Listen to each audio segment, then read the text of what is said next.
বরিশালের বাবুগঞ্জ উপজেলার খানপুরা এলাকায় জামিনে মুক্ত হয়ে এলাকায় ফেরার পর দুই পক্ষের মধ্যে ভয়াবহ সংঘর্ষের ঘটনা ঘটেছে। এতে ফয়সাল ও সজল নামে দুই যুবক গুরুতর আহত হয়েছেন।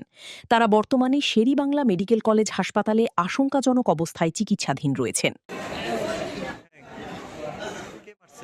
আমাকে বাবুগঞ্জ থেকে শুরু, আমি ভ্যানের উপরে বসা।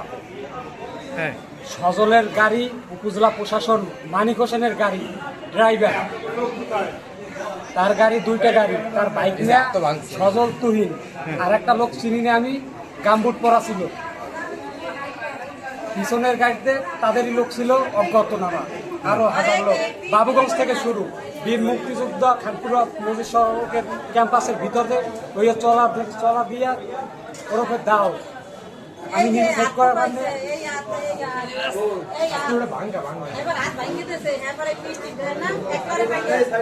যারা মারছে তাদের নামগুলো বলেন। সজল তুহিন, হ্যাঁ, আর একজনের নাম আমি জানি না, কয়জনের নাম বলবো।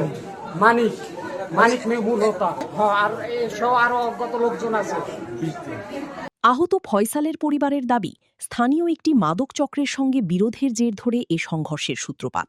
তাদের অভিযোগ, ফয়সাল মাদক কেনাকে কেন্দ্র করে সজল, তুহিন, মানিক ও তাদের সহযোগীদের সঙ্গে বাকবিতণ্ডায় জড়ালে তা পরে রক্তক্ষয়ী সংঘর্ষে রূপ নেয়। সজল, তুহিন, মানিক এরা হইলে মাদক ব্যবসায়ী, এর সাথে মাহিনস। এই মাদক ব্যবসায়ীর কাছ থেকে আমার ছোট ভাই ফয়সাল এই ইয়েবা কিমনিয়া গোপনে সেবন করে মাহিনের কাছে। আমার ছোট ভাই ইয়েবা বাকি চাওয়ার কারণে বাকি দেয় না, দিকে এইটা নিয়ে দুই গ্রুপের ভিতরে সংঘর্ষ হয়েছে। পরিবারের আরও অভিযোগ, কয়েকদিন আগে নাসির উদ্দিনের উপর হামলার ঘটনায় ফয়সালকে আসামি করা হয়েছিল। গত মঙ্গলবার জামিনে মুক্ত হয়ে এলাকায় ফেরার পর তাকে পরিকল্পিতভাবে কুপিয়ে হত্যার চেষ্টা করা হয়। তবে সংঘর্ষের সময় প্রতিপক্ষের সজলও আহত হন। আমার ভাই ফয়সালকে দাও দিয়ে কোপানো হয়েছে, তুহিন, সজল ওরা আরো লোকজন নিয়ে কোপাইছে।